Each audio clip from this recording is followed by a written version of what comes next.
The Golden Gems of Life, Gathered Jewels for the Home Circle by S.C. Ferguson and E.A. Allen, Central Publishing House, Cincinnati, 1884. Chapter Energy. Energy is force of character, inward power. It imports such a concentration of the will upon the realization of an idea as to impel it onward over the next gigantic barrier, or to crush every opposing force that stands in the way of its triumph. Energy knows nothing but success. It will not hearken to the voice of discouragement. It never yields its purpose. Though it may perish beneath an avalanche of difficulties, yet it dies, contending for its ideal.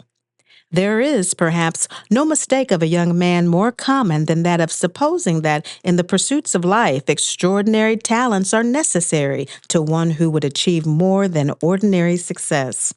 There is no greater genius than the genius of energy and industry. It wins the prizes of life, which appear destined to fall to those brilliantly constituted minds who, to an artificial observer, seem to be the favored sons of fortune. But they lacked energy, and in that want lacked all. Energy of temperament with a moderate degree of wisdom will carry a man farther than any amount of intellect without it. It gives him force, momentum. It is the active power of character, and if combined with sagacity and self-possession, will enable a man to employ his power to the best advantage in all the affairs of life. Hence it is that men of mediocre power, but impelled by energy of purpose, have often been able to accomplish such extraordinary results. The men who have most powerfully influenced the world have not been so much men of genius as men of strong convictions and enduring capacity for work, impelled by irresistible energy and invincible determination. Energy of will, self-originating force, is the soul of every great character. Where it is, there is life. Where it is not, there is faintness, helplessness, and despondency. There is a proverb which says that the strong man and the waterfall channel their own path. The energetic leader of noble spirit not only wins a way for himself, but carries others with him. His very act has a personal signification indicating vigor, independence, and self-reliance, and unconsciously commands respect, admiration, and homage. Such intrepidity is the attribute of all great leaders of men. There is a difference between resolution and energy. Resolution is the purpose. Energy is the quality, and it is possible to possess much resolution with comparatively very little energy. Energy implies a fixed, settled, and unswerving purpose. But resolution may vary its inclination 1,000 ways and embrace 1,000 objects, keeping up, perhaps, an air of steadiness and determination, while in reality nothing may be accomplished. There is observable the same difference between resolution and energy as there is between kindness and goodness. Kindness being displayed by occasional acts of goodwill, whilst goodness exists always by a principle of love. Do not make the mistake of confounding energy with rashness. Energy is a Bucephalus guided by the hand of an Alexander. Rashness is a Mazeppa's fiery steed, unbridled and unrestrained, bearing its rider over hill and dale to probable destruction. The former is power guided by wisdom. The latter is power goaded to action by blind impulse. Energy, to rest its highest development, must be controlled by wisdom. Many men now pining under discouragement have expended energy sufficient for the highest success, but they have failed of their reward because they have not sought counsel at the lips of wisdom. Rash enterprises impetuously begun hurry them on to ruin. True energy is ever the same, but the energy of many men is impulsive. It is today a destroying, roaring torrent. Yesterday, it was a stagnant pool, and accidental circumstances will call out every power of their soul, and for a season they will excel themselves and startle their friends. But they steadily expend their force and lapse into stupid solemnity, till aroused by some bugle blast of excitement. Such minds accomplish but little. They lose more in their slumbers than they gain in their fitful hours of action. The calm, steady energy of the snail, slow as are its movements, is better calculated to produce results than the spasmodic leaps of the hare. Hence, in the formation of character, it is of the utmost importance to cultivate a steady, uniform, unyielding energy. The quiet energy that works to accomplish is what rules the world. There is more energy shown in quietly doing your duty through years of patient toil than to rush with great clamor at the obstacles of life, only to relinquish the attempt if success does not immediately crown the effort. The game of life is won less by brilliant strokes than by energetic yet cautious play. Energy of character has always a power to make energy in others. The zealous, energetic man unconsciously carries others along with him. His example is contagious and compels imitation.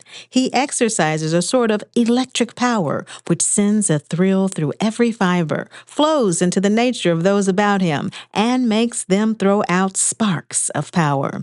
But such men are but few, and for one man that appears on the stage of human affairs that can rule events, there are thousands who follow.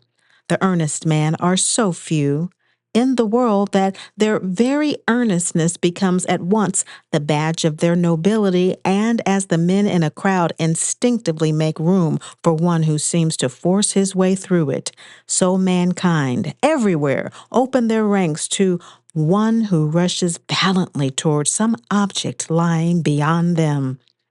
Man is but a feeble being, but he belittles his high estate unless he puts forth his exertion, and forms a commendable and heroic resolution not to permit life to pass away in trifles, but to accomplish something in spite of obstacles.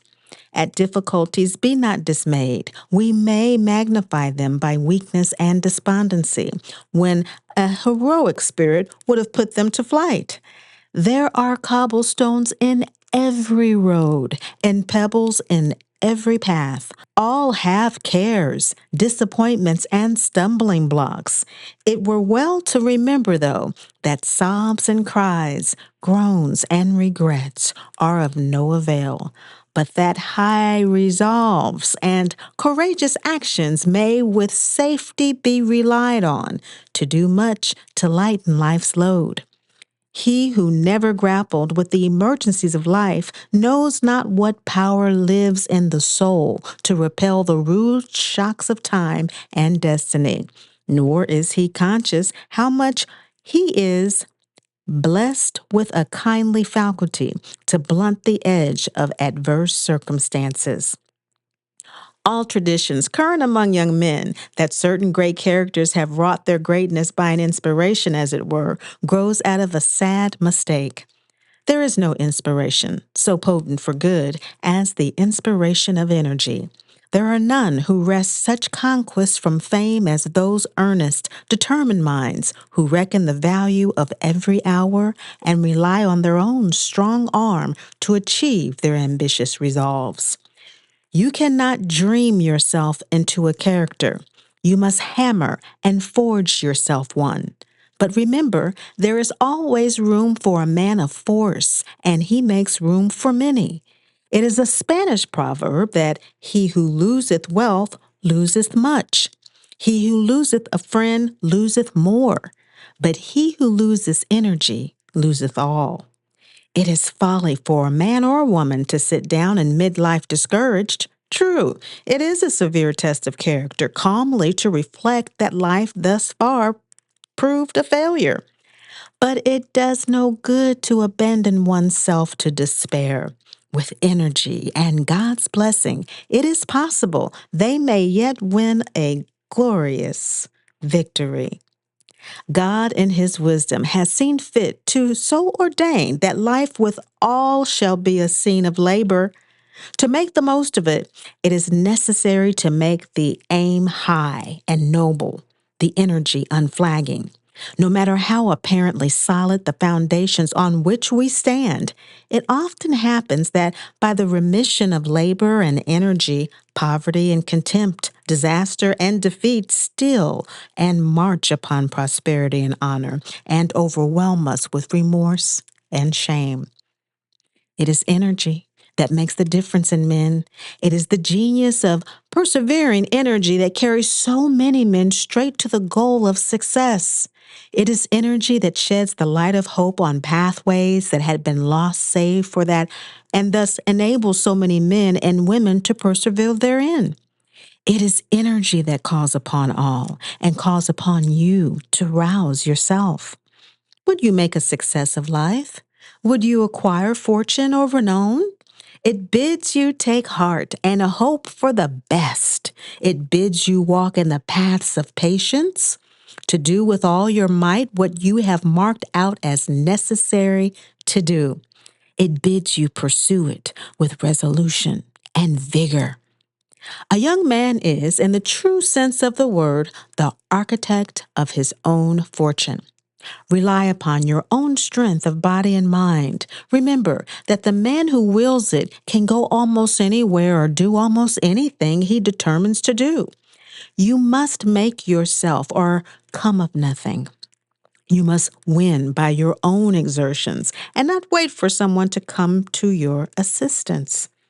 Take for your star self-reliance, faith, honesty, and industry. Keep at the helm, and above all, remember that the great art of commanding is to do the fair share of the work yourself. The greater the difficulty, the more the glory in surmounting it. Skillful pilots gain their reputation from storms and tempest. The soul of every great achievement is energy, but enervation and indolence sap its life and doom the man to obscurity and ill success. Men of feeble action are accustomed to attribute their misfortune to what is termed ill luck.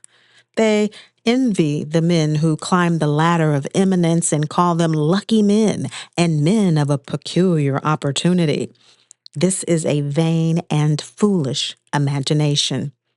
Energy produces good fortune and success, while enervation breeds misfortune and ill luck. Fortune, success, fame, position are never gained but by determinedly and bravely persevering in any course until the plans are finally accomplished. In short, you must carry a thing through if you want to be anybody or anything.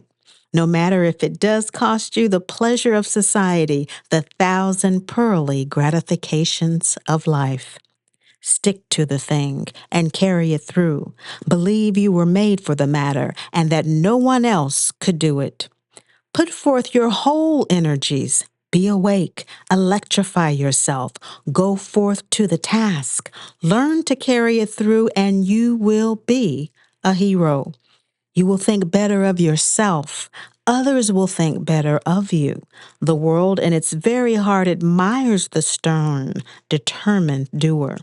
It sees in him its best sights, its brightest objects, its richest treasures. Proceed with energy then, and whatever you undertake, consider yourself amply sufficient for the deed, and you will succeed.